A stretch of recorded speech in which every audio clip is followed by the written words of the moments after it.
భూమిలో ఉండడానికి గణితకు ఎంత శ్రమతో తెలుసా? 1500 సంవత్సరాలంట. 1500 సంవత్సరాల పాటు రాయించిన బైబిల్ అంట. అంత కాలం పట్టిందంట. 40 మంది రాశారంట.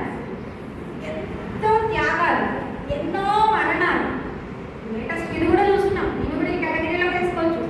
ఇవన్నీ ఈ త్యాగాలు ఇంత చేసినాక ఈ వాక్యం మనకి ఇంత ఈజీగా దొరుకుతుంటే మనం దీన్ని ఎంత నిర్లక్ష్య పెడుతున్నామండి. ఎంత అమూల్యమైనదో మనం గ్రహించుకోలేకపోతున్నాం. మనకన్నా అన్యులు చాలా నయమండి. వాళ్ళు తెలియక తప్పు చేస్తున్నారు, మనం అన్ని తెలిసి తప్పు చేస్తున్నాం. ఎవడండి అసలు వాక్యం ప్రకారం అసలు ఎవరైనా వాక్యాన్ని అనుసరించి బ్రతుకుతున్నారా?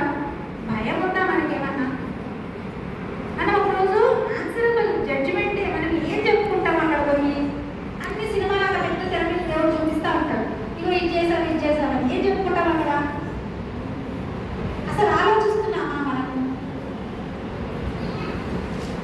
మన హృదయాన్ని ఎట్లా పెట్టుకోవాలంటే, ఇప్పుడు నీ హృదయమే కదా ల్యాండ్ అని చెప్తాను. నేలేంటిది మన హృదయాలు. మన అన్ని 4 రకాల నేలని చెప్పాను. ఆ హృదయాన్ని ఎట్లా కాపాడుకోవాలంటే ఆస్తుపాస్తులుగానే ఎక్కువ. సామెతలు 4:23.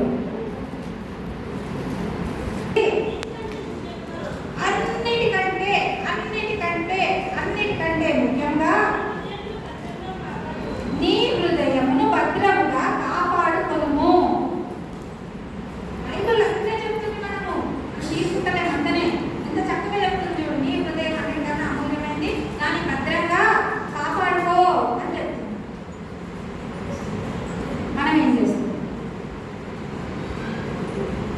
వాక్యాన్ని వింటున్నాం, గ్రహించలేకపోతాం. వాక్యం అర్థమైనట్టే ఉంటుంది, అర్థమవుతుంది. అప్పుడు ఏం చేయాలా? ప్రభువా వస్తున్నాం కదా, ఒక ప్రిపరేషన్ అంటే దున్నడం. అదే ప్రిపరేషన్ అంటే వాక్యాన్ని. ఇప్పుడు రైతు ఏం చేస్తాడండి? విత్తనాలు వేసే ముందు చెత్త, మొడపొదలు, రాళ్ళు పడి ఏమన్నా అట్లా విత్తనాలు వేస్తాడా? దాన్ని ఏం చేస్తాడు? రోజు శుభ్రం చేసుకుంటాడు.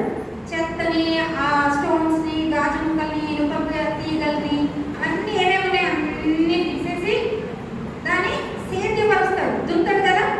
దున్నిన తర్వాత అంటే మంచిగా ప్రిపేర్ చేసి ఆ తర్వాత విత్తనాలు వేస్తాడు. మరి నీ హృదయం అనే నేలని నువ్వు దున్నుకున్నావా?